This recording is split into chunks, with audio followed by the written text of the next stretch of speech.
ಎಲ್ಲರಿಗೂ ನಮಸ್ಕಾರ. ನನ್ನ ಹೆಸರು ಡಾಕ್ಟರ್ ಅಪೂರ್ವ ಗುಳೇದ್. ನಾನು ಗುಳೇದ್ ಮಲ್ಟಿ ಸ್ಪೆಷಾಲಿಟಿ ಆಸ್ಪತ್ರೆಯ ವ್ಯವಸ್ಥಾಪಕ ನಿರ್ದೇಶಕಿ ಹಾಗೂ ಕನ್ಸಲ್ಟೆಂಟ್ ENT ಸರ್ಜನ್. ಪ್ರತಿ ಬುಧವಾರ ನಾನು ಗುಳೇದ್ಗುಡ್ಡದ ಬನಶಂಕರಿ ಆಸ್ಪತ್ರೆಯಲ್ಲಿ ENT ಕನ್ಸಲ್ಟೆನ್ಸಿಗೆ ಬರ್ತಾ ಇದ್ದೀನಿ. ಸೊ ನನ್ನ ಸ್ಪೆಷಲೈಸೇಷನ್ನು ವರ್ಟೈಗೋ ಮತ್ತು ಅಲರ್ಜಿನಲ್ಲಿ ಸ್ಪೆಷಲೈಸೇಷನ್ ಮಾಡಿದ್ದೇನೆ. ಸೊ ಈ ವರ್ಟೈಗೋ ಅಂದರೆ ಏನು ಅಂತ ತಿಳಿಸ್ಕೊಡೋಕ್ಕೆ ನಾನು ಇಷ್ಟಪಡ್ತೀನಿ. ಸೊ ನಮ್ಮ ಕಿವಿ ಒಳಗೆ 3 ಭಾಗ ಇರುತ್ತೆ: outer year, middle year, inner year.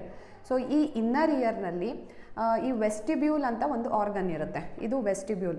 So ಒಂದು ಮನುಷ್ಯ ಕರೆಕ್ಟ್ ಬ್ಯಾಲೆನ್ಸ್ ಆಗಬೇಕು ಅಂತಂದರೆ ಅವರ ಬ್ರೇನು, ಮೋಟಾರ್ ಸಿಸ್ಟಮು ಅಂದರೆ ಮಸಲ್ಸು, ಸೆನ್ಸರಿ ಸಿಸ್ಟಮ್ ಅಂದರೆ ನರ್ವ್ಸು, ಮತ್ತು ಕಣ್ಣು, ಐಸು ಆ್ಯಂಡ್ ಇಯರು, ಇವೆಲ್ಲ ಕರೆಕ್ಟಾಗಿ ವರ್ಕ್ ಮಾಡಿದರೆ ಮನುಷ್ಯಂದು balance ಕರೆಕ್ಟಾಗಿರುತ್ತೆ.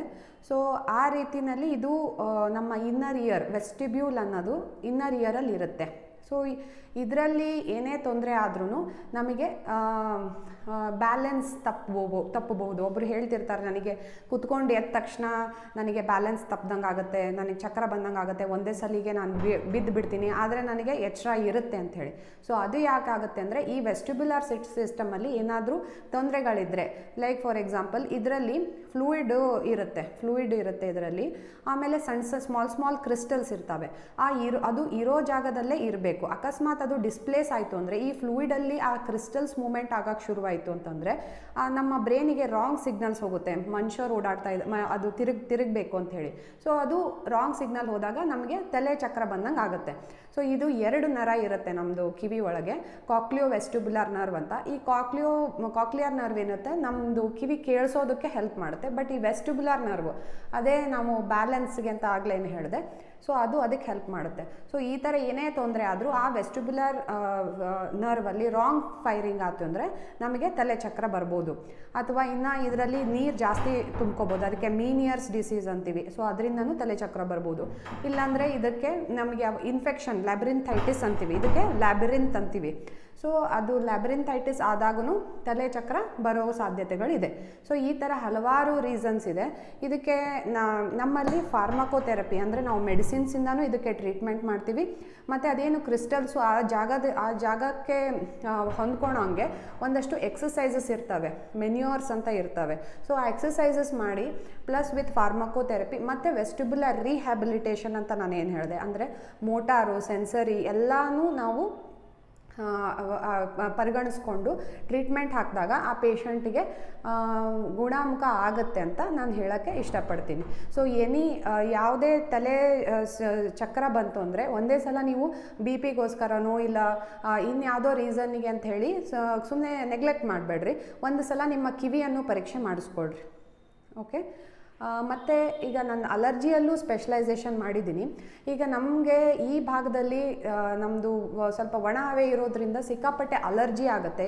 Like dust ಮೈಟಿಗೆ aero allergens ಅಂತ ಏನೇ ಅಂದರೆ ಗಾಳಿಯಲ್ಲಿ ಇರುವ ಪೋಲನ್ಸ್ ಇರ್ಬೋದು, ಆಮೇಲೆ ಇಲ್ಲ ಡಸ್ಟ್ ಇರ್ಬೋದು, ಇಲ್ಲ ಹೌಸ್ ಡಸ್ಟ್ ಇರ್ಬೋದು. ಇದರಿಂದ ನಮಗೆ ಅಲರ್ಜಿ ಆಗ್ತಾ ಇರುತ್ತೆ. ಒಂದೊಂದು ಜೋರಾಗಿ ಶೀನ್ ಬರುತ್ತೆ, ಶೀತ ಆಗುತ್ತೆ, ಕಣ್ಣಲ್ಲೆಲ್ಲ ನೀರು ಬರುತ್ತೆ. ಇದರಿಂದ ನಮ್ಮ ಡೇ ಟು ಡೇ ಆ್ಯಕ್ಟಿವಿಟೀಸ್ಗೆ ತುಂಬ ಪ್ರಾಬ್ಲಮ್ ಆಗುತ್ತೆ. ಚಿಕ್ಕ ಮಕ್ಕಳಲ್ಲಿ ಅಲರ್ಜಿ ಸಮಸ್ಯೆ ಇರೋದ್ರಿಂದ ಅವರಿಗೆ ಮೂಗಲ್ಲಿ ಸಿಕ್ಕಾಪಟ್ಟೆ ಜಾಸ್ತಿ ನೆಗಡಿ ಆಗಿ, ಅಲರ್ಜಿಕ್ ರಿಯಾಕ್ಷನ್ ಆಗಿ, ಸೈನೋಸೈಟಿಸ್ ಆಗಿ, ನೆಕ್ಸ್ಟ್ ಅಡಿನಾಯ್ಡ್ಸ್ ಅಂತೀವಿ, ಈ ಕಡೆ ಟಾನ್ಸಿಲ್ಸ್ ಅಂತ ಏನಿರ್ತೀವಿ ಅದು ಅಡಿನಾಯ್ಡ್ಸು. ಸೊ ಇದು ಒಂದು ವಿಷಸ್ ಸೈಕಲಲ್ಲಿ ನಾವು ಸಿಲ್ಕ್ ಹಾಕ್ಕೊಂಡ್ಬಿಡ್ತೀವಿ. ನೆಗಡಿ ಆಗುತ್ತೆ, ಮತ್ತೆ ಡ್ರಾಪ್ಸ್ ತೊಗೊಳೋದು, ಮತ್ತೆ ಸ್ವಲ್ಪ ದಿವಸ ಆರಾಮ್ ಅನ್ಸೋದು, ಮತ್ತೆ ನೆಗಡಿ. ಈ ಸೈಕಲ್ನ ನಾವು ಬ್ರೇಕ್ ಮಾಡಬೇಕಂದ್ರೆ ನಮ್ಗೆ ಎದರಿಂದ ಅಲರ್ಜಿ ಇದೆಯೋ ಇಲ್ಲೋ ಅನ್ನೋದಕ್ಕೆ ನಾವು ಒಂದು ಸಿಂಪಲ್ ಆಗಿ ಒಂದು ಸ್ಕಿನ್ ಪ್ರಿಕ್ ಟೆಸ್ಟ್ ಅಂತ ಮಾಡ್ತೀವಿ. ಸ್ಕಿನ್ ಪ್ರಿಕ್ ಟೆಸ್ಟ್ ಅಂದರೆ ನಿಮ್ಮದು ಹಿಸ್ಟರಿ ಪ್ರಕಾರ ನಿಮಗೆ ಎದರಿಂದ ಅಲರ್ಜಿ ಆಗಬಹುದು. ಒಬ್ಬೊಬ್ಬರಿಗೆ ಡಸ್ಟಿಂದ ಆಗ್ತಿರುತ್ತೆ, ಒಬ್ಬೊಬ್ಬರಿಗೆ ಚಾಕ್ ಪೌಡ್ರಿಂದ ಆಗ್ತಿರುತ್ತೆ, ಇಲ್ಲಾಂದರೆ ಪೋಲನ್ಸಿಂದ ಆಗ್ತಿರುತ್ತೆ, ಫುಡ್ಡಿಂದ ಬನಾನಾ ತಿಂದರೆ ಆಗ್ತಿರುತ್ತೆ. ಸೊ ಅದೆಲ್ಲ ಟೆಸ್ಟ್ ಮಾಡಿಬಿಟ್ಟು ನಿಮ್ಮ ಕಣ್ಣು ಮುಂದೆನೇ ಗೊತ್ತಾಗುತ್ತೆ ನಿಮಗೆ ಇದರಿಂದ ಅಲರ್ಜಿ ಇದೆ ಅಂತ. ಅದು ತುಂಬ ಜಾಸ್ತಿ ಅಲರ್ಜಿ ಇದ್ದರೆ ನಾವು ಇಮ್ಯುನೋಥೆರಪಿ ಅಂತ ಹೇಳಿ ಸ್ಟಾರ್ಟ್ ಮಾಡ್ತೀವಿ. ಅಂದರೆ ಈ ಸೆನ್ಸಿಟೈಸೇಷನ್ನ ನಿಮಗೆ ಕಡಿಮೆ ಮಾಡ್ಕೋತಾ ಹೋಗ್ತೀವಿ. ಸೊ ಅದು ತುಂಬ ಈಸಿ ಇದೆ ಟ್ರೀಟ್ಮೆಂಟ್. ನಾವು ಇಂಜೆಕ್ಷನ್ಸ್ ಥರ ಏನೂ ಕೊಡೋದಿಲ್ಲ, ಜಸ್ಟ್ ಒಂದು ಡ್ರಾಪ್ಸು ಹೇಳ್ತೀವಿ ತೊಗೊಳಕ್ಕೆ.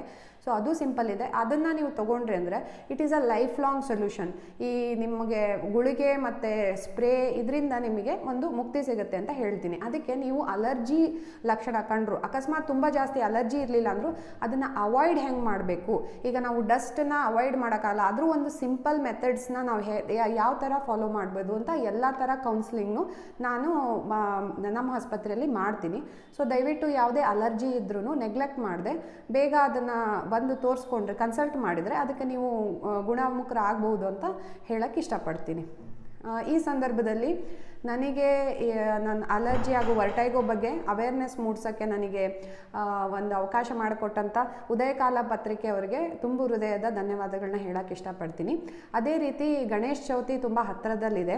ಸೊ ಒಂದು ನಾರ್ಮಲ್ ಮನುಷ್ಯರದು ಲೆವೆಲ್ಲು ಒಂದು 90 ಡೆಸಿಬಲ್ ತನಕ ನಮ್ಮ ಸೌಂಡು ನಾರ್ಮಲಾಗಿ ಕೇಳಿಸ್ಕೋಬೋದು. ಅದು ನಾರ್ಮಲ್ ರೇಂಜ್ 0 to 90 ಡೆಸಿಬಲ್. ಈಗ ನೀವು ಗಣೇಶ ಚೌತಿಯಲ್ಲಿ ಹಾರಿಸುವಂಥ ಪಟಾಕಿ ಆಗಲಿ ಇದೇ ಆಗಲಿ ಒಂದು 140-150 ಡೆಸಿಬಲ್ ತನಕ ಇರುತ್ತೆ. ಈ 90 ಡೆಸಿಬಲ್ಕಿಂತ ಜಾಸ್ತಿ ಹೋಯಿತು ಅಂದರೆ ನಮ್ಮ ಕಿವಿಯಲ್ಲಿ ನರ್ವ್ಗೆ ಏನು ನಾನು ಇದು ಕಾಕ್ಲಿಯರ್ ನರ್ವ್ ಏನು ತೋರಿಸಿದ್ನಲ್ಲ, ಇದು ಡ್ಯಾಮೇಜ್ ಆಗೋ ಚಾನ್ಸಸ್ ತುಂಬ ಇರುತ್ತೆ. ಅದೇ ನೀವು ಪಟಾಕಿ 150-140 ಡೆಸಿಬಲ್ಲು ತುಂಬ ಹತ್ತಿರದಲ್ಲಿ ಇದು ಕೇಳಿಸ್ಕೊಂಡ್ರಿ ಅಂತಂದರೆ ಇದು ಪರ್ಮನೆಂಟ್ ಆಗಿ ಡ್ಯಾಮೇಜ್ ಆಗಿ ನಿಮಗೆ ನಾಯ್ಸ್ ಇಂಡ್ಯೂಸ್ಡ್ ಹಿಯರಿಂಗ್ ಲಾಸ್ ಅಂತೀವಿ. ಸೊ ಅದು ಆಗೋ ಚಾನ್ಸಸ್ಸು ತುಂಬ ಇರುತ್ತೆ. ಸೊ ದಯವಿಟ್ಟು ಇದಕ್ಕೆಲ್ಲ ಪ್ರಿಕಾಷನ್ಸ್ ತೊಗೊಳ್ಳಿ. ಆಮೇಲೆ ಏನಾದರೂ ಎನ್ವೈರ್ಮೆಂಟ್ ಫ್ರೆಂಡ್ಲಿ ಆಗಿರುವಂಥದ್ದನ್ನು ಮಾಡಿರಿ. ಪಟಾಕಿ ಹಾರಿಸೋದ್ರಿಂದ ನಿಮಗೂ ಏನು ಯೂಸ್ ಇಲ್ಲ, ಎನ್ವೈರ್ಮೆಂಟ್ಗೂ ಯೂಸ್ ಇಲ್ಲ. ಪ್ಲಸ್ ಅದರದ್ದು ಏನು ಸ್ಮೋಕ್ ಎಲ್ಲ ಬರುತ್ತೆ, ಅದರಿಂದ ನಿಮಗೆ ಅಲರ್ಜಿನೂ ಆಗಿ ಬ್ರಾಂಕೈಟಿಸ್ ಆಗೋ ಚಾನ್ಸಸ್ಸು ಇರುತ್ತೆ. ಆಮೇಲೆ ಅದಕ್ಕೆ ಸೊ ಎಷ್ಟು ಆದಷ್ಟು ದೀಪ ಹಚ್ಚಿರಿ, ಇಲ್ಲ ಇನ್ನೊಂದಿಷ್ಟು ಗಿಡಗಳು ನೆಡ್ರಿ. ಈ ಥರ ಮಾಡೋದ್ರಿಂದ ದೇವರು ಖುಷಿಯಾಗಿರ್ತಾನೆ, ನಮ್ಮ ಎನ್ವೈರ್ಮೆಂಟು ಚೆನ್ನಾಗಿರುತ್ತೆ, ನಿಮ್ಮ ಹೆಲ್ತು ಚೆನ್ನಾಗಿರುತ್ತೆ. ಸೊ ಇದೊಂದು ಫಾಲೋ ಮಾಡಿರಿ ಅಂತ ನಾನು ನಿಮ್ಮಲ್ಲಿ ಕಳಕಳಿಯಾಗಿ ಕೇಳ್ಕೊತೀನಿ.